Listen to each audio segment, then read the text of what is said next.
चलिए देखिए, हम गालियाँ सुनते ही हैं और देते भी हैं, लेकिन किसके लिए देते हैं और किसको लेके देते हैं ज़्यादातर? तो उसी पे लिखा है कि औरतें गाली में इस्तेमाल किए जाने वाला कोई लहजा नहीं है। औरतें गाली में इस्तेमाल किए जाने वाला कोई लहजा नहीं है। मर्दों की मर्दानगी साबित करने वाला कोई जायजा नहीं है। बेगर्द है वो पन्ने, हाँ बेगर्द है वो पन्ने जो औरतों को अपनी मिल्कियत बताते हैं। मिल्कियत मतलब अपनी प्रॉपर्टी। बेगर्द है वो पन्ने जो औरतों को अपनी मिल्कियत बताते हैं और अपने मर्द होने का उन पर हुक्म जताते हैं। न जाने कहाँ से ये सीख ये सो कॉल्ड मर्द सीख के आते हैं और औरतों को अपने गुस्से गाली का जरिया बनाते हैं। नहीं, औरतें गाली में इस्तेमाल किए जाने वाला कोई लहजा नहीं है। अरे फाड़ डालो वो किताबें, अरे फाड़ डालो वो किताबें जिसमें इनके सम्मान के लिए कोई कायदा नहीं है।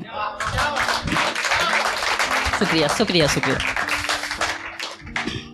देखिए, एक बात है कि अभी हम सब कहते हैं कि बेवफा हो गई, प्यार धोखा हो गई और ये सब चीज़ें।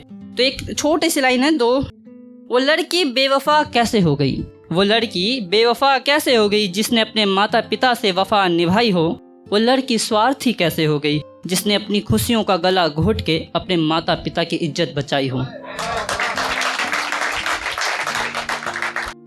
अब इसी को थोड़ा सा आगे बढ़ाता हूँ, ठीक है। कितनी ही बेटियां लाल जोड़े का कफन ओढ़ लेती हैं।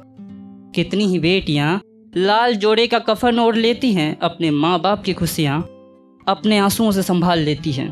कहते हैं कि औरतें सहनशील होती हैं, कहते हैं कि औरतें सहनशील होती हैं, इसलिए दिल का ये जख्म पूरे रीति रिवाज से अपने सर ओढ़ लेती हैं। कहूँ कि ऐसे तो वो अपने माँ बाप की इज्जत रख लेती है, कहूँ कि ऐसे तो वो अपने माँ बाप की इज्जत रख लेती है, मगर कई बार अपने बाप की पसंद से चुपचाप मार खा लेती है। फिर वही माता पिता पूछते हैं बेटा खुश तो हो ना, और वो आंखें छुपा के हाँ कह देती है। अब हाँ भी क्यों ना कहे वो, क्योंकि उसकी माँ की सीख थी ना, औरतें सब कुछ सह लेती है। घर उसी को संभालना है, सबको बना के चलना है। घर उसी को संभालना है, सबको बना के चलना है। फिर चाहे वो वहाँ नरक झेले या चूल्हे में जले, फिर वहाँ चाहे जैसा भी राक्षस दानव मिले, उसे ही अपना परिवार बना के रखना है। नहीं तो क्या है कि बहू ने घर तोड़ दिया, कैसी कुल घातनी है, बसा बसाया घर उजाड़ दिया। और ये समाज कभी भी ये नहीं सोचेगा उस पे क्या बीती होगी, उसने क्या क्या झेला होगा, वो क्या क्या त्याग के यहाँ आई होगी। और सोचेगा भी क्यों, समाज की तो सिर्फ दो ज़रूरतें हैं, समाज की तो सिर्फ दो चीज़ें देखती हैं, अपना फ़ायदा और अपनी ज़रूरत। और इन दोनों चीज़ों में वो बेटी कहाँ आती है। और इसलिए कह रहा हूँ, हम देख के जितनी आसानी से किसी पर तंज कस देते हैं, खुद पे बीते तो पता चले कि ज़िंदगी छोटी सी मुस्कान के लिए भी मोहताज कर देती है। और कितनी ही बेटियां हंसते हुए लाल जोड़े के कफन को ओढ़ लेती हैं।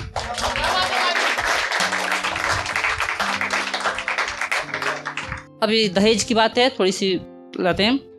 कमा कमा के क्या अर्जा, एक बाप ने अपने जिगर का टुकड़ा अर्जा। शादी में लुटा दी अपनी सारी दौलत, जो खुदा से मांगता रहा थोड़ी थोड़ी मोहलत। भेज दिया अपने जिगर का टुकड़ा, जो एक दिन घर बारात आई। फिर भी लोग पूछते हैं बहू दहेज में क्या क्या लाई। Thank you.